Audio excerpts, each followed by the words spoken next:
First and foremost, I always like to give thanks and credit to the Creator for allowing me to wake up this morning, for allowing you all to wake up, and for us to be here together, to see each other. It's good to be alive and breathing. Despite all our personal problems, it's definitely a gift. And I never want to be ungrateful for that. I also want to thank Marlene Polster and all the volunteers and the officers and the members and the guests for inviting me. It's a great privilege to be here.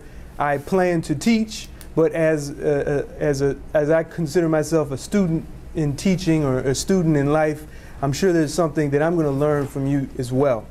And we try to make this an interesting talk so that we can have an exchange of information as opposed to me just dictating to you what I think is the right way to handle these kind of problems. You might have something that will help someone else.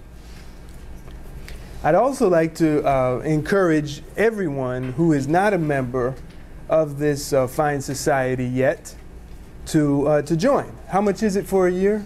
$15. $15. Now I know, you know, our savings and our IRAs and all that stuff, but $15 for an organization that's really trying to go out and organize and serve the membership and help people preserve their family history. Hey, you know, even if you come out once a year, it's worth it just to support the organization. And I really encourage you to do so. And they have, I've seen their professionalism, the officers and the volunteers, even here at the library.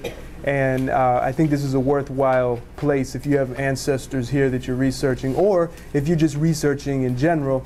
It's a good thing to join a society and learn more about the genealogy or genealogical processes and for researching your family history. Another point I want to put out is that every time a society invites me to do a workshop, it's automatically, as you can imagine, a great method of free advertising for my business. So I always try to make sure that the society that invites me gets to share in the profits. So if you're a member, or you're going to be, or you just filled out your membership form, 10% of the profits of any photo restoration order goes to the society. Okay, so we send that out on a quarterly basis depending on who's ordered what and when. So not only will you be joining and supporting the organization, but if you do business with us, you'll also be supporting the organization. And finally, I am videotaping this because my goal is to have this workshop, and it's just me, your faces aren't being recorded, is to have it on rootstelevision.com, which is a nice little website if you want to keep up with various conferences and all kinds of information regarding genealogy and family history. In fact, I have quite a number of videos on there. So I hope to have this on there within a month or two. I plan to let Marlene know once it's up, and then she can notify the membership. And then those who couldn't make it can watch it. Those who said, what happened? I was sitting there and I just didn't understand it. Well, you can play it again and listen to it again. I started this morning, I woke up, I had this dream, okay? And this is no joke. I had this dream, and I was coming to deliver this workshop, and I was in Washington, D.C., okay, at the State Department building. I don't know why all this is coming up, and I started to talk, and to kind of break the ice, I cracked a joke about the secretary, Henry Paulson, and the economy being broken or something, and he came up behind me and got me in an arm lock and kneed me and said, there's no journalists allowed in here. Yeah, and I'm thinking, okay, I'm a photo retoucher. I did work as a photojournalist in the 90s, but this is kind of strange. So I tried to, get out of it. And eventually the whole class left. And by the time I was done with my lecture, there were about 2 or 3 people left. And but they were very interested in asking good questions. So I'm not going to make any jokes, but I do hope that it will be interesting to you, and you won't feel compelled to walk out. Okay.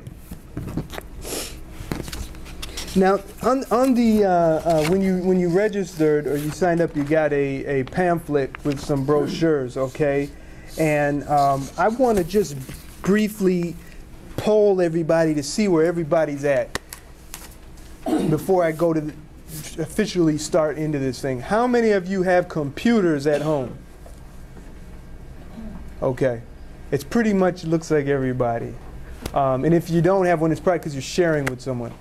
Okay, how many of you have a flatbed scanner at home? Okay, leave your hand up. Hold on. Okay, good. How many of you all have a slide or negative scanner at home? Okay, and maybe it's a flatbed with a slide attachment on it. That's fine. Okay, fine. Okay. And how many of you use, listen carefully before you raise your hand, Adobe Photoshop Elements? How many of you have Adobe Photoshop? Okay.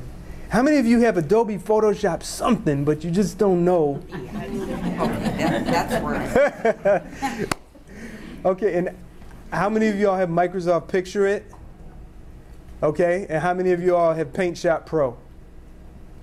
Okay, okay, okay. And how many of y'all have some kind of photo scanning software thingamajig? Yeah.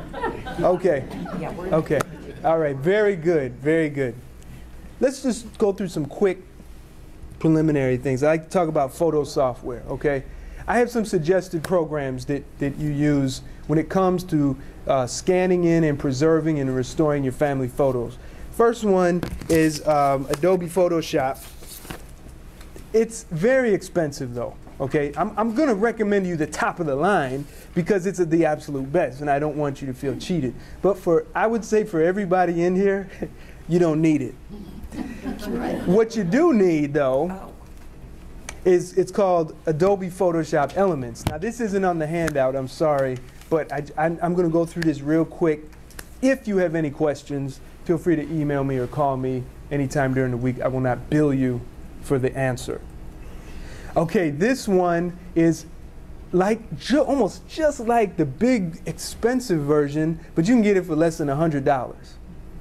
Now I know there's still a lot of money now, but it's an excellent program. The second one that I recommend, how many of you all are Windows users? How many of you are PC users? Windows, PC, sorry. How many of you are Mac users? Okay, got a couple Mac users. So you'd be all right with Photoshop Elements, but for Windows users, there's something called Paint Shop Pro. And Paint Shop Pro is like the big version of Photoshop, but it's cheaper. The commands are almost completely identical, okay? And the learning curve is just as high, okay? I always say try before you buy. So always do a trial download, play around with it. If you like it, buy it. If you don't buy it. And here's a quick little screenshot of Paint Shop Pro.